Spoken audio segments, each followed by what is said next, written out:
हसन भाई, क्या कहना चाहेंगे आप जिस तरीके से मुमरा पुलिस द्वारा वो यहाँ की जो वरिष्ठ पत्रकार है रफीक कामदार, उनको कल रात के लगभग 12 साढ़े 12 बजे पुलिस जो तड़ी पार का नोटिस देती है, जिसको लेके शहर के अंदर जो यहाँ की जो जनता है काफ़ी आक्रोश देखा जा रहा है।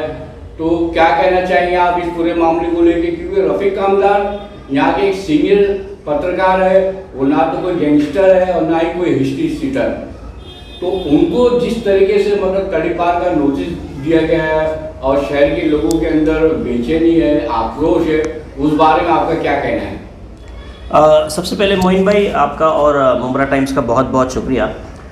जैसे आज 3 जुलाई 2021 है, सुबह 9 बजे के आसपास मैंने वो न्यूज़ देखी तो मुझे बहुत ख़राब लगा। तो सबसे पहले बतौर वकील, क्योंकि मैंने LLB की पढ़ाई की है, तो बतौर वकील मैंने सबसे पहले रफ़ीक कामदार साहब को फ़ोन किया और मैंने उस नोटिस का फ़ोटो मांगा कि उस नोटिस में दिया क्या गया है। नोटिस पढ़कर मुझे भी ताज्जुब लग रहा था, और जिस अंदाज से रफ़ीक कामदार साहब और इसके अलावा शहर के दीगर पत्रकार ड्रग्स का जो माफिया चलता है, ड्रग्स के जो मामलात है, इसको बहुत बेहतरीन तरीके से उजागर कर रहे थे, बहुत अच्छी तरह से रिपोर्टिंग को अंजाम दे रहे थे। और पिछले 1 महीने से मुमरा में ड्रग्स के मामले पे काफ़ी सारी दुर्घटनाएं और चीज़ें हुई, इसको रिपोर्ट कर रहे थे। और उसके बीच वरिष्ठ पत्रकार रफ़ीक कामदार के लिए ये नोटिस आ जाना, ये काफ़ी दुखद है, बहुत नाराज़ करने वाला है कि लोग पहले से कहीं ना कहीं मुमरा पुलिस और उनके तमाम कामकाजों को लेकर नाराज़ चल रहे थे। जिस अंदाज से वो ड्रग्स को लेकर, मतलब जिस स्लो तरीके से ड्रग्स पे काम कर रहे थे, उसके बाद ऐसी नोटिस आ जाना तो लोगों में एक अचानक से नाराज़गी और बढ़ गई कि एक ऐसा पत्रकार जो आवाज़ उठा रहा है, उसकी आवाज़ दबाने की कोशिश तो नहीं की जा रही किसी प्रेशर के चलते। खैर, जब हम लोगों ने, हमारे NGOs के जितने भी लोग हैं, मुमरा वॉइस फाउंडेशन के फ़िरोज़ खान साहब और उनके अलावा तमाम ट्रस्टीज़ हैं, यस वी कैन फाउंडेशन के एडवोकेट अब्दुल कबीर चौधरी है, फरहाद शेख है, हाफिज़ सोहेल शेख है, मोहम्मद शेख है, तमाम जितने भी पढ़े लिखे लोग हैं, इसके अलावा और बहुत सारे सोशल वर्कर्स, जो एक WhatsApp ग्रुप बना होता है, वहाँ पर जब डिस्कस किया तो ये तय किया गया कि हम अभी के अभी 12 बजे से पहले कमिश्नर ऑफ पुलिस से डायरेक्टली जाकर मिले और उनको ये तमाम मामला बताया कि मुमरा में चल क्या रहा है, पत्रकारों का रोल क्या हो रहा है और किस अंदाज से कार्रवाई चल रही है, और इस कार्रवाई को आपका इंक्लूजन, इसमें आपकी दखल बहुत ज़रूरी है और तमाम चीज़ों को रोक दिया जाए। इस नियत से हमने एक मेमोरेंडम बनाया और एक डेलीगेशन की शक्ल में हम लोग कमिश्नर ऑफ पुलिस के ऑफिस पहुँचे। लेकिन क्योंकि आज शनिचर था तो हमें वहाँ बताया गया, वहाँ PSI छोगले गार्ड थे, वहाँ पर ड्यूटी दे रहे थे, उन्होंने बताया कि शनिचर और संडे कमिश्नर ऑफ पुलिस का ऑफिस बंद रहता है, कमिश्नर भी नहीं आते कोविड की वजह से। इसके अलावा जो टपाल होता है, जहाँ पर आवक जावक, इनकम और आउटकम जो पेपर वर्क होते हैं, वो भी बंद था। उसके बाद हम लोगों ने DCP Zone 1 मिस्टर अविनाश साहब से मिले हैं, और उनसे जब मिले हम लोग मिस्टर अविनाश अंबूरे साहब से, तो उन्होंने मामले को हमको डिटेल में समझाने की कोशिश की। उन्होंने ये बताया कि ये कोई तड़ीपारी का नोटिस नहीं है, हम तड़ीपारी की कार्रवाई करने जा रहे हैं, उसमें 5 दिन का वक्त दिया गया है जनाब रफ़ीक कामदार को कि वो अपना जवाब दे दे। ऐसा नहीं है कि आज के आज उनको तड़ीपार किया जा रहा है। इसके बाद काफ़ी सारी बातें हुई कि किस बुनियाद पर हुई, और हमने उनको समझाने की कोशिश की कि जो शहर के हालात है वो हमसे ज़्यादा आपको पता है, और इस बीच अचानक से अगर सीनियर पत्रकार को तड़ीपारी की नोटिस आ जाती है तो पूरे के पूरे पत्रकार महकमे में और इसके अलावा जितने भी बाशऊर लोग हैं यहाँ पर, जो जिम्मेदार लोग हैं, इन लोगों में एक नाराज़गी का माहौल फैलता चला जाता है। तो इसके बाद जो DCP सर है उन्होंने सुना और हमारे मेमोरेंडम को एक्सेप्ट किया और कहा कि इस पर कार्रवाई करता हूँ, इस पर मैं आगे देखकर बात करता हूँ। एक चीज़ ये थी। दूसरी चीज़, ड्रग्स को लेकर हमने एक और मांग की है कि मुमरा पुलिस स्टेशन जो है, ये बोलने में कोई शर्म नहीं है कि अब तक जो ड्रग्स के जितने भी वारदात बढ़ रहे हैं, ड्रग्स का जो एक काला जाल जो फैल रहा है मुमरा में, इसको बचाने में, इसको कम करने में मुमरा पुलिस या ठाणे पुलिस नाकाम रही है। तो इसी को लेकर हम DCP अविनाश अंबूरे सर से ये भी बात किए कि अगर आप एक 3 स्टार PI रैंक का ऑफिसर, जो मुमरा टाइम्स के माध्यम से मैंने पहले भी इंटरव्यू दे चुका हूँ, कि एक PI रैंक का ऑफिसर जिसके अंडर एक PSI, एक API और कुछ कांस्टेबल्स, उनको एक गाड़ी दे दी जाए, उनको एक टेबल, फैन, कुर्सी और एक अलग सा डिपार्टमेंट दे दिया जाए जहाँ पर बैठकर खाली नारकोटिक्स और NDPS ड्रग्स के मामला दर्ज हो, तो बेहतर रिजल्ट आएंगे और बहुत ज़्यादा धरपकड़ हो जाएगी। तो इस पर काफ़ी देर तक हमारी बात हुई और इसको लेकर इंशाल्लाह ज़रूरत पड़े तो हम फॉलोअप भी देंगे। और जितने भी लोग हैं वो लोग ये बोल रहे हैं कि अब जो ड्रग्स का एक बार फिर से बखेड़ा खड़ा हुआ है तो इसको अब अंजाम तक पहुंचाने की ही जिम्मेदारी लेंगे इंशाल्लाह सब लोग मिलकर। और फिर भले उसे कितना भी टाइम लगे, अब हम सब लोगों ने तय तो किया है कि ड्रग्स का जो मामला है जिसकी वजह से ये सारी की सारी जो सरगर्मियाँ हो रही हैं शहर में, वो ड्रग्स के ख़रीद फ़रोख्त को लेकर ही हो रही है। तो इंशाल्लाह हमारी भी पूरी कोशिश रहेगी कि ड्रग्स का भांडा फोड़ दिया जाए और जो भी हमसे हो सकेगा वो हम लोग ड्रग्स के ख़िलाफ़ करने को तैयार है। सिर्फ ज़ुबानी नहीं, जो भी अमली काम होगा, जो भी पेपर वर्क होगा और ग्राउंड पर जो भी रियल काम करना होगा, उन तमाम कामों को अंजाम देने के लिए बहुत सारे पढ़े लिखे ज़िम्मेदार, बहुत सारे सोशल वर्कर, काफ़ी सारे स्कूलों के, कॉलेजों के मालिक, स्कूलों में पढ़ाने वाले टीचर, कई सारे मदरसे और मस्जिद के मौलाना जो अब तक अपने अपने घरों में, इलाकों में अपने अपने कामों को अंजाम दे रहे थे, ये तमाम लोग ज़ाती तौर पर मुझसे कांटेक्ट में आ चुके हैं और उन लोगों ने कई बार मतलब रिक्वेस्ट की कि अब कोई बड़े लेवल पर काम करना है तो ये सब लोग एक साथ में खड़े होने को तैयार है इंशाल्लाह। हसन भाई, देखा जाए तो तरीपार उसको किया जाता है जो बहुत बड़ा गैंगस्टर हो या फिर जिसका बहुत बड़ा क्रिमिनल रिकॉर्ड हो, हिस्ट्री शीटर हो, या फिर वो दो समुदाय के बीच में मतलब जहर घोल के दंगा भड़काने की कोशिश करता हो। लेकिन बात अगर रफीक कामदार की करें तो यहाँ पे ये सारी चीज़ों से उनका दूर दूर तक का कोई वास्ता नहीं है। ना तो वो क्रिमिनल है और ना ही कोई हिस्ट्री शीटर है और ना ही दो समुदाय के बीच में वो जहर घोल के दंगा भड़काने का काम करते हैं। तो जिस तरीके से पुलिस ने उनके ऊपर प्रेशर बना रही है, हक और सच की आवाज़ को दबाने की कोशिश की जा रही है, उनको तड़ीपार करने की तैयारी कर रही है, तो क्या आप इसे उचित कदम ठहराते हैं पुलिस का? नहीं, बिल्कुल ये एक गलत स्टेप है पुलिस का।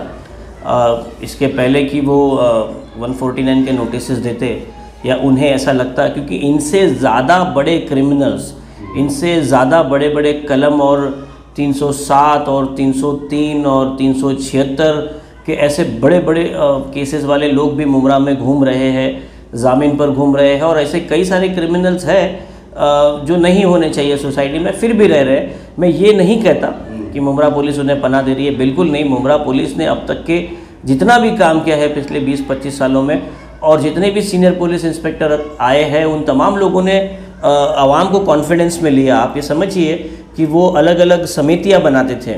मैंने खुद कभी शांतता समिति में रह चुका हूँ, बतौर NGO को रिप्रेजेंट कर चुके। कई जगहों पर पॉलिटिकल पार्टीज़ की, ऑल पॉलिटिकल पार्टीज़ की मीटिंग होती थी, किसी भी त्यौहार को मनाने से पहले तमाम चीज़ें होती थी। अब ये तमाम चीज़ें पिछले 2-3 सालों से नदारत है। तो इससे ये हो गया कि मोइन भाई बहुत बड़ा गैप बन गया, एक बहुत बड़ा गैप बन गया पुलिस और पब्लिक के बीच में एक बहुत बड़ा गैप बन गया। मुझे ये बोलने में भी झिझक नहीं होती कि मुझे कमिश्नर ऑफ पुलिस से 2 साल पहले फ़ोन आया था 2019 में कि आप शांतता कमेटी में हो क्या, पता नहीं किसने नंबर दिया था। तो मैंने बताया था कि ज़माना हो गया उसकी मीटिंग होते हुए। कई सारे पुलिस मित्र के आई कार्ड्स बढ़ते थे, पुलिस मित्र की टोपियाँ बढ़ती थी, जिससे लोगों में कॉन्फिडेंस आता था और जो पढ़े लिखे जवान लड़के थे उनको पुलिस बनने का जज्बा आता था। और कई सारे छोटे छोटे बच्चे जो स्कूलों के बच्चे होते थे वो पुलिस स्टेशन जाकर देखते थे किस अंदाज से कामकाज हो रहा है। पिछले 2-3 सालों से तमाम चीज़ें नदारत है और एकदम गायब है। कोरोना की महामारी में जितने समाज सेवकों ने काम किया है, जितने ट्रस्ट और मस्जिदों ने काम किया है, ये लोगों की काफ़ी काबिल तारीफ़ काम किए हैं। इसी अंदाज से रमज़ान की ईद हो गई, दिवाली हो गई, तमाम फेस्टिवल्स हो गए, बहुत शांतिपूर्वक मनाया गया। लेकिन जिस अंदाज से पुलिस का नॉर्मल पब्लिक से जो कोऑर्डिनेशन था कमेटीज़ की शक्ल में और छोटी छोटी मीटिंगों की शक्ल में, वो तमाम चीज़ें अब फ़िलहाल नज़र नहीं आती। इसी शहर ने कमिश्नर ऑफ पुलिस को बुलाकर एक बेहतरीन मैराथन किया है जो शायद ही पूरे ठाणा ज़िले में या महाराष्ट्र में कभी किसी पुलिस डिपार्टमेंट ने कराया हो। इसी शहर ने बड़े बड़े हज़ार 10-10 हज़ार लोगों की इफ्तारों की दावत करवाई है।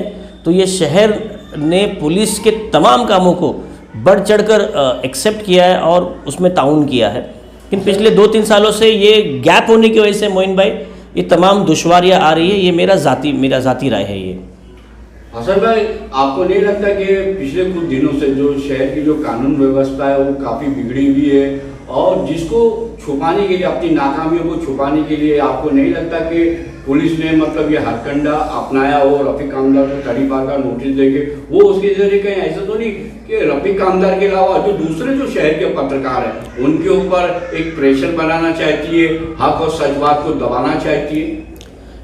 देखिए, आज पहली बार शायद न्यूज़ के ज़रिए मैं बता रहा हूँ कि मेरी जो पढ़ाई हुई है, मेरी ग्रेजुएशन जो हुई है वो पत्रकारिता में ही हुई है। मैंने मेरी ग्रेजुएशन और मास्टरी जो की है वो मीडिया में जर्नलिज्म में की है। तो हमें ये सिखाया गया है कि जिस जगह का पत्रकारिता मरी हुई हो, जहाँ की सहाफ़त मरी हुई हो, तो आप ये समझिए कि उस वहाँ की आवाम मर जाती है। अगर सहाफ़त मर चुकी है तो आवाम अपने आप मर जाती है, और अगर आवाम मरी हुई हो तो सहाफ़त अपने आप, पत्रकारिता अपने आप मर जाती है। आज इस शहर में जिंदा पत्रकारिता, ट्रू जर्नलिज्म की मिसाल है रफ़ीक कामदार, जो इंडिया लेवल पर हुकूमत कर रही है, स्टेट लेवल पर और लोकल लेवल पर रफ़ीक कामदार कर रहे हैं। सिर्फ मुमरा के नहीं, लगभग दुनिया के तमाम बेहतरीन पत्रकारों को दबाया और कुचलाया जा रहा है। तो आप ये समझिए कि जहाँ पे आवाम मरी है वहाँ पत्रकारिता अपने आप मर जाएगी।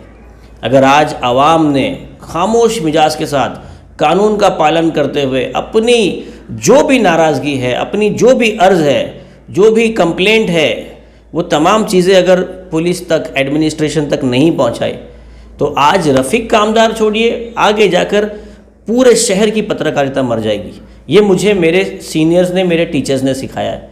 तो आज सबूत शहर की पत्रकारिता ने दे दी, यहाँ के पत्रकारों ने दे दिए कि ये ज़िंदा है। एक रफ़ीक कामदार के लिए 100 पत्रकार खड़े हो गए, इससे सबूत आ गया कि पत्रकारिता, सहाफ़त ज़िंदा है। अब आवाम की बारी है, यहाँ के पढ़े लिखे लोगों की बारी है, और यहाँ के राजनेताओं की जिम्मेदारी है, यहाँ के गुणी ज्ञानी लोगों की तमाम जिम्मेदारों की जिम्मेदारी है कि वो आए और वो अपने ज़िंदा होने का सबूत दें। असल में जैसे कि अभी आपने कहा कि पत्रकारों ने तो मतलब और अपना जिंदा होने का सबूत दे दिया है, अब आवाम की बारी है।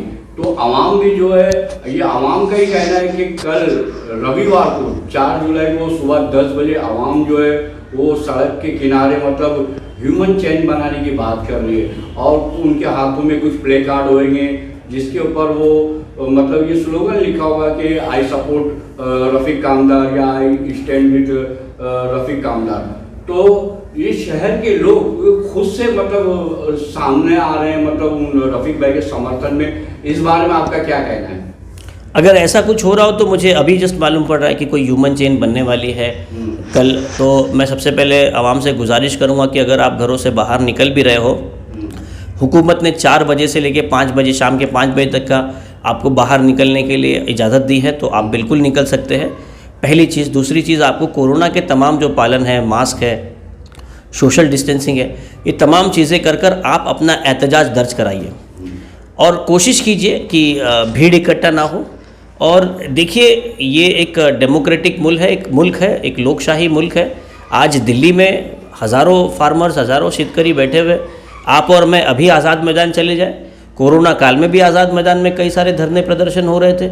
अभी सोमवार और मंगल 2 दिन हमारा जो सत्र होने वाला है, मंत्रालय का मानसून सेशन होने वाला है, तो उसमें भी, उसके वक्त में भी कई सारे धरने होंगे, तो उसमें कोई दिक्कत नहीं। अगर आवाम ह्यूमन चेन के ज़रिए अपना एहतजाज दर्ज कराना चाहती है तो अच्छी बात है। बस इतना याद रखें कि ट्रैफिक हो गई, पुलिस के तमाम नियम और पब्लिक ऑर्डर को डिस्टर्ब ना करें, उसके तमाम चीज़ों को फॉलो कर कर आप अपनी नाराज़गी, अपना एहतजाज बिल्कुल दर्ज करा सकते हैं।